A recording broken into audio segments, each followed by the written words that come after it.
राहुल गांधी जब बिहार के दरभंगा में पहुंचे तो वहां पर पुलिस से क्यों नोकझोंक हो गई। इसके अलावा दिखाएंगे भारतीय सेना का शौर्य और बताएंगे कैसे कश्मीर में आतंकी मौत की भीख मांग रहे। हाईवे पर अचानक चलती एक बस में भीषण आग लग गई तो क्या हुआ, पूरी स्टोरी आपको दिखाएंगे। इंटरनेशनल खबरों में बात होगी इजराइल के गाजा पर फिर हमले की और दिखाएंगे इजराइल की मिसाइल का लाइव अटैक।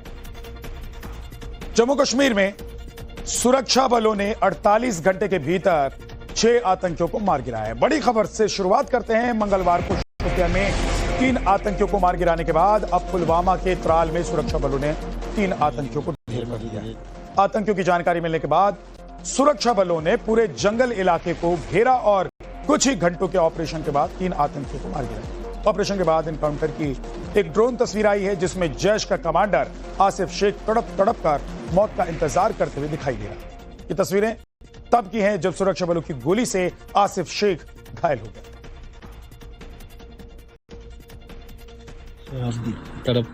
दक्षिण कश्मीर के त्राल में जारी एनकाउंटर में जैश मोहम्मद आतंकी संगठन के 3 आतंकवादियों को मार गिराया गया है। हम लगातार इसी पार्ट से रिपोर्ट कर रहे हैं जहां पर ये आतंक विरोधी अभियान जो है, ये एनकाउंटर लगातार चलाया जा रहा है। भारतीय सेना, जम्मू कश्मीर पुलिस की जो स्पेशल ऑपरेशन ग्रुप की टीम है वो इस ऑपरेशन को लगातार अंजाम दे रही है और फिलहाल औपचारिक रूप से जम्मू कश्मीर पुलिस ने कंफर्म किया है कि इस ऑपरेशन में जो है 3 आतंकवादियों को मार गिराया गया है।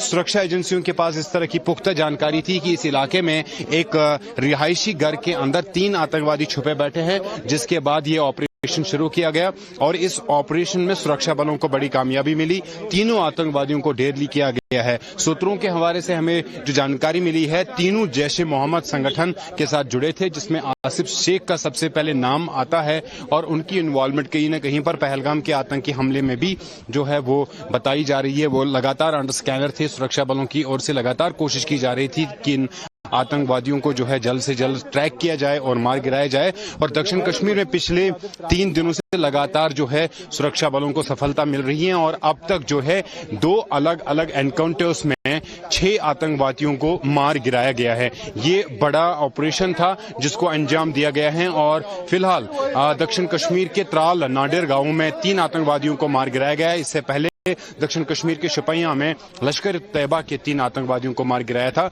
और ये ऑपरेशन फिलहाल जारी है। पुलिस का कहना है कि पूरे इलाके को सैनिटाइज किया जाएगा, उसके बाद ही जो है आम लोगों को या प्रेस को जो है आगे जाने की अनुमति होगी। कैमरा पर्सन मीर महराज के साथ सोहेल, त्राल। कश्मीर के आईजी पुलिस वीके विर्दी ने ऑपरेशन के बाद इसकी जानकारी दी। Security forces today got specific information regarding the movement of terrorists here. According, this area was cordoned off, and which led to the ensuing of fierce gun battle, and that turned out to be an encounter. We have observed certain bodies of terrorists.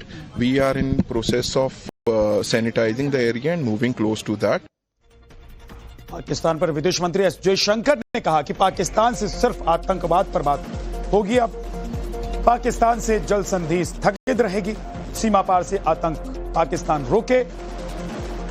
Pakistan से जल संधि और आतंकवाद पर ही अब बातचीत होगी। जल संधि स्थगित रहेगी, आतंकवाद पर बातचीत होगी, यानी कि आतंकवाद जब तक पाकिस्तान नहीं रोकता है और किसी और मुद्दे पर बात नहीं होगी। Relations, our dealings with them will be bilateral and strictly bilateral.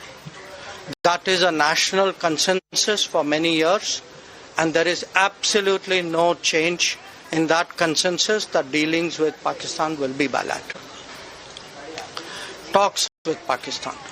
I think the Prime Minister made it very clear that the only talks with Pakistan will be on terror. That Pakistan has a list of terrorists who need to be handed over. They have to shut down the terrorist infrastructure. They know what to do. We are prepared to discuss with them what is to be done on terrorism. Those are the talks which are feasible. Water issues have been raised. Again, you all know, and I re-emphasize, the Cabinet Committee on Security and the government obviously was very clear that the Indus Waters Treaty is held in abeyance and will be continued to be held in abeyance. दूसरी तरफ भारत ने संयुक्त राष्ट्र से TRF को आतंकी संगठन घोषित करने की मांग की है। टीआरएफ आतंकी संगठन लश्कर-ए-तोयबा का मुखौटा है और पहलगाम हमले की जिम्मेदारी इसी आतंकी संगठन ने ली थी। पहलगाम आतंकी हमले के बाद भारत की एक टीम संयुक्त राष्ट्र की समिति से मिलने न्यूयॉर्क पहुंची है।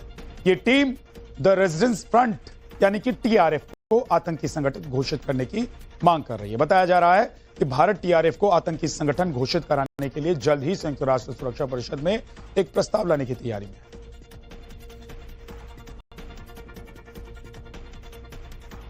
अब आपको बताते हैं कि आखिर क्यों भारत आतंकी संगठन टीआरएफ को बैन करने की मांग कर रहा है। जम्मू कश्मीर में आतंक का नया चेहरा 2019 में लश्कर ने बनाया था और इसका नाम दिया टीआरएफ। लश्कर का ही प्रॉक्सी आतंकी संगठन है। भारत में 2023 से आतंकी संगठन घोषित किया जा चुका है। इसको आतंकी हमले घुसपैठ के लिए जिम्मेदार है। ये मई 2020 में सेना पर हमला किया, 5 जवानों को शहीद होना। 2021 में जम्मू एयरबेस पर ड्रोन अटैक किया। 2024 में रियासी में तीर्थ यात्रियों पर हमला करने का भी इस पर आरोप। यूपी के प्रयागराज में छेड़छाड़ के बाद शुरू विवाद मारपीट में तब्दील हो गया। आरोप है कि पड़ोस के रहने वाले एक शख्स ने एक महिला से छेड़छाड़ की, जिसका विरोध करने के बाद दोनों पक्ष आपस में भिड़ गए, लेकिन उन्होंने मंच से छात्रों को संबोधित जरूर किया। साथ ही आरोप लगाया कि बिहार में उन्हें जानबूझकर दलित छात्रों से मिलने से रोका गया। दरभंगा के डीएम राजीव रोशन ने कहा कि सीआरपीसी की धारा 163 का उल्लंघन करने के मामले में राहुल गांधी के खिलाफ कार्रवाई की जाए।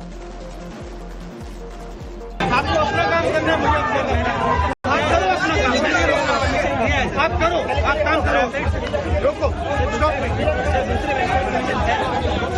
आप क्या कर रहे हो हमसे? पहले आपने गेट रोका, then now you're taking us somewhere else. This is nonsense. ये लोकतंत्र देश है। ये मतलब ये कोई डिक्टेटरशिप नहीं है। पिछड़ा हॉस्टल में जाने की कोशिश कर रहा था, आपसे बात करने की कोशिश कर रहा था, और यहाँ पे सरकार ने रोक रखा है। ये देखिए सामने क्या तमाशा हो रहा है। गेट खोलिए, पहले राहुल जी को बाहर निकालने दीजिए। वहाँ नहीं जा रहे, और कहीं जा रहे हैं। हिंदुस्तान में लोकतंत्र नहीं है। सरकार मुझे अंदर नहीं जाने दे रही है। मैं सिर्फ 3 सवाल पूछ रहा हूँ। हम चाहते हैं कि शिक्षा में सरकार पैसा डाले। 50% की जो दीवार है रिजर्वेशन वाली, उसे तोड़ा जाए। जो प्राइवेट एजुकेशन इंस्टीट्यूशंस में रिजर्वेशन हो, ये चीजें हम चाहते हैं। दूसरी तरफ जेडीयू सांसद और पार्टी के कार्यकारी राष्ट्रीय अध्यक्ष संजय झा ने कहा कि राहुल गांधी ने नियमों का उल्लंघन किया और पुलिस ने उसने अपना काम। हॉस्टल में जाकर के कोई पॉलिटिकल मीटिंग होता है, उनके ही पार्टी के नेता लोग परमिशन मांगे और उनको वहाँ के टाउन क्लब हॉल जो है, उस हॉल में परमिशन दे दिया। कागज है उसका, प्रशासन ने दे दिया परमिशन कि आप करिए और जिसको भी बुलाना है बुलाइए। लेकिन किसी कॉलेज के हॉस्टल में जाके परमिशन होता है? आप लोग कभी देखे हैं क्या? हमको नहीं लगता। किसी कॉलेज के किसी छात्रावास में जाकर के कोई मिलता हो तो नहीं दिया। लेकिन उन्होंने जहां परमिशन मांगा, उनके पार्टी के नेता है, वो परमिशन उनको दे दिया गया। टाउन हॉल जो है दरभंगा का, और जाकर के उन्होंने कहा भाई जिनको भी बुलाना है, हॉस्टल से बुलाना है, बाहर से बुलाइए। उस पॉलिटिक्स करने के लिए आ रहे हैं। यूपी के मिर्जापुर में टोल कर्मियों की गुंडागर्दी का एक बार फिर से वीडियो सामने आया। टोल टैक्स पर विवाद के बाद टोल कर्मियों ने पैरामिलिट्री के जवानों को दौड़ा कर पीट दिया। पिटाई का ये वीडियो सोशल मीडिया पर वायरल हो रहा है। छुट्टी लेकर घर आए पैरामिलिट्री के जवान जब अपनी कार से गले पहुंचे, तस्वीरें आप देख रहे हैं। दिल्ली एम्स में गृहमंत्री अमित शाह ने नक्सली हमले में घायल जवानों से मुलाकात की। एम्स के ट्रॉमा सेंटर पहुंचकर अमित शाह ने उनका हाल जाना। इसके अलावा उन्होंने पहलगाम हमले में घायल डॉक्टर ए परमेश्वरन से भी मुलाकात कर उनका हालचाल पूछा। केंद्रीय गृहमंत्री अमित शाह आज बृहस्पतिवार को राजधानी दिल्ली स्थित एम्स ट्रॉमा सेंटर पहुंचे और यहां नक्सली मुठभेड़ में घायल जवानों से उन्होंने मुलाकात की, उनका हालचाल पूछा। इस दौरान पीड़ित परिवारों से भी बातचीत की और जवानों के जल्द स्वस्थ होने की भी उन्होंने कामना की। आपको बता दें कि एम्स के ट्रॉमा सेंटर में नक्सली हमले में घायल सीआरपीएफ के 204 कोबरा बटालियन के सहायक कमांडेंट सागर बोराड़े भर्ती हैं। इसके अलावा वो पहलगाम हमले में घायल हुए डॉक्टर ए परमेश्वरन से भी मुलाकात करने के लिए पहुंचे।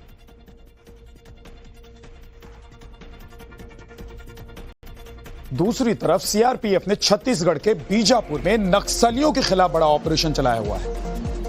कर्रे गुट्टा की पहाड़ियों पर चलाए गए इस ऑपरेशन में 21 दिन के भीतर 31 नक्सलियों को मार गिराया गया। ऐसा दुर्गम इलाका है जहां पर दिन के उजाले में भी जाने में खतरा है। जंगल इलाका है और जगह जगह लैंडमाइंस का खतरा रहता है और इन्हीं खतरों के बीच सीआरपीएफ के वीर जवान ऑपरेशन करते हैं। भारत की टीम खुद इन जंगलों में पहुंची और देखा कि कैसे सीआरपीएफ के जवान नक्सलियों से न सिर्फ लोहा लेते हैं बल्कि उनका सफाया भी करते हैं। सर, अभी तक जो ऑपरेशन पूरा हेड किया है आपने, क्या कुछ चैलेंजेस रहा है, कितनी सफलता मिल पाई है और आगे का पूरा रूट क्या रहेगा? नहीं, सुरक्षा बलों के द्वारा यहाँ पे जो छत्तीसगढ़ के पुलिस है जिसमें डीआरजी, एसटीएफ और जो सीआरपीएफ के कोबरा जवान है, सभी लोगों के द्वारा ज्वाइंट यहाँ पे ऑपरेशन चलाए जा रहे हैं और जिसके कारण से आपने देखा होगा बस 2024 में अभूतपूर्व सफलताएं मिली है और एक ये कोऑर्डिनेशन और कोऑपरेशन का ही इसको परिणाम मान सकते हैं। और ये जो ऑपरेशन कुरुगोटले हिल्स में हुआ, इसमें जो छत्तीसगढ़ राज्य के पुलिस एवं जो केंद्र की जो सीआरपीएफ है कोबरा, इनके द्वारा एवं अन्य जो विभिन्न केंद्र की एजेंसियां थी, सभी लोगों ने मिलकर एक कोऑर्डिनेशन, एक कोऑपरेशन के तहत काम किया, जिसके कारण से एक अभूतपूर्व सफलताएं और जो ऑब्जेक्टिव इस मिशन का था, इसको पाने में सफल हुए फोर्सेस।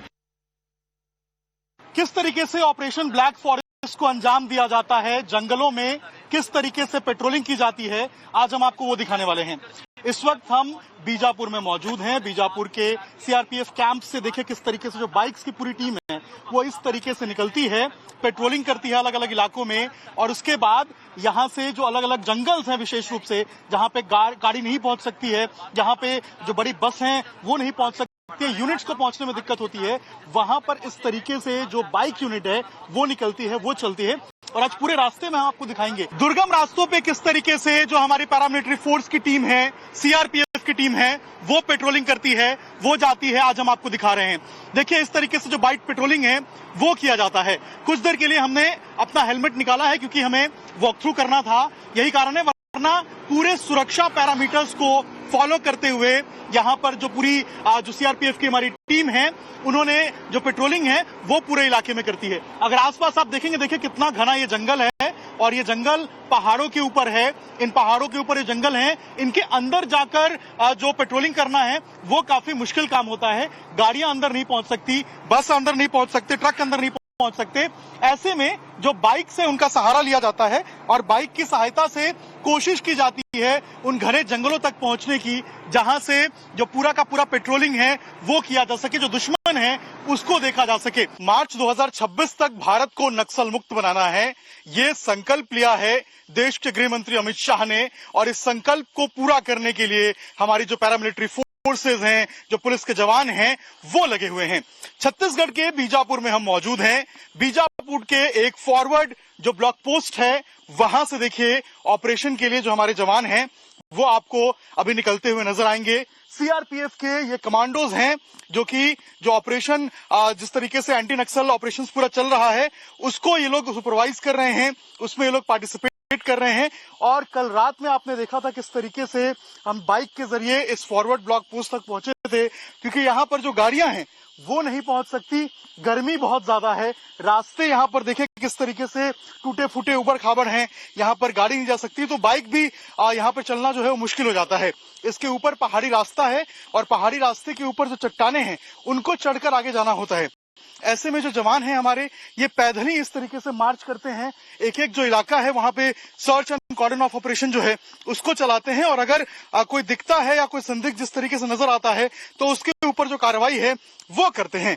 नक्सल के साथ दिक्कत यह है कि वो कहाँ छिपते हैं, कैसे छिपते हैं और कैसे वो एक तरीके से हम कहें तो हमारे जवानों को टारगेट बनाते हैं, इसका कोई अता पता नहीं होता, क्योंकि कहीं पे वो आईडीज ब्लास्ट करते हैं, कहीं पे वो माइंस ब्लास्ट करते हैं, कहीं पे वो लगातार जो है वो डायरेक्ट अटैक करते हैं, लॉन्ग रेंज जो स्नाइपर्स राइफल हैं उसका इस्तेमाल करते हैं।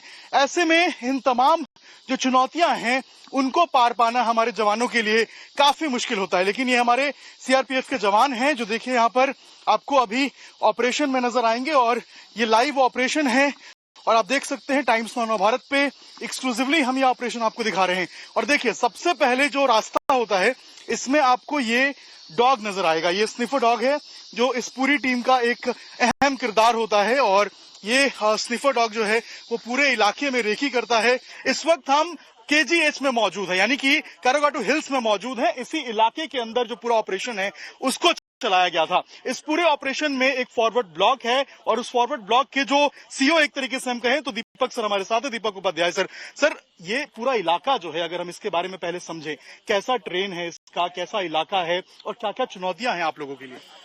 बहुत ही दुर्गम इलाका है, पथरीला इलाका है और यह ऐसा इलाका है जो कि विभिन्न राज्यों के बीच का इलाका है और यहाँ पे सघन वन है, ऊपर जो है काफी टफ टेरेन है, पथरीला है, गुफाएं हैं और इस प्रकार से ये जैसा कि मैं बता सकता हूँ आपसे कि ये कोरेगाटू हिल जो एक श्रृंखला के रूप में है और 60 किलोमीटर तक का इसका विस्तार है और इसकी चौड़ाई कई जगह 5 किलोमीटर से लेकर 15 किलोमीटर तक की है। तो यह अपने आप में ही एक बहुत दुर्गम स्थल है और इसके साथ यहाँ पे आईडी का पूर्ण संभावना होना जो इसको अपने आप में और दुर्गम बनाता है। ये हमारे जवान आपको इसी तरीके से मुस्तैद नजर आएंगे, इसी तरीके से आपको जो है वो तैनात नजर आएंगे और यहाँ देखिए किस तरीके से जो पोजीशन है वो हमारे जवान लिए हुए हैं और ये स्टैंडिंग पोजीशन है। देखिए यहाँ पर लेट के किस तरीके से जो निशाना है वो लगाया जा रहा है। अगर सामने से कोई एनिमी आता है तो उसके ऊपर तुरंत यहाँ से वो अटैक करेंगे और उसको यहाँ से न्यूट्रलाइज कर देंगे। इसकी ट्रेनिंग जो है वो इनको मिलती है और अगर दूसरी तरफ आप देखेंगे, देखिए चट्टान के पीछे बैठ के जो है निशाना है वो लगाया जा रहा है और ये कोशिश की जा रही है कि जो एनिमी है उसको यहाँ से एलिमिनेट किया जाए। तमाम जो ऑब्स्टिकल्स हैं, जो तमाम अवरोध हैं, उन सबको मात देते हुए ये हमारे देश के सीआरपीएफ के जवान हैं जो दिन रात लगे रहते हैं। मार्च 2026 जो लक्ष्य लिया गया है भारत को नक्सल मुक्त करने का, उसमें सबसे बड़ा योगदान अगर हम कहें तो हमारे सीआरपीएफ के जवानों का ही है। भारत और पाकिस्तान में तनाव के बीच भारतीय सेना तीस्ता फील्ड फायरिंग रेंज में युद्ध अभ्यास कर रही है और इस युद्ध अभ्यास का नाम तीस्ता प्रहार रखा है, जिसमें इन्फेंट्री बटालियन के साथ ही आर्टिलरी, बख्तरबंद वाहन और स्पेशल ऑपरेशन टीम के साथ साथ सिग्नल को भी शामिल किया गया है, सिग्नल कोर को भी शामिल किया गया है। इस युद्ध अभ्यास में सभी टीमों के बीच तालमेल को परखा जा रहा है और दुश्मन पर कैसे एक साथ हमला किया जाए इसका अभ्यास किया जा रहा है।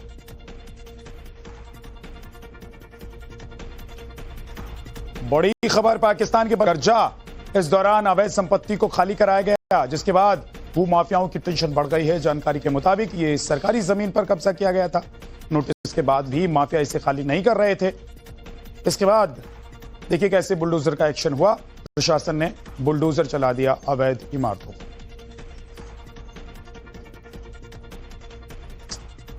आगे आपको बताऊंगा बेतिया से आई मारपीट की तस्वीरें, लेकिन उससे पहले देखिए कुछ टॉप ट्रेंडिंग वायरल न्यूज।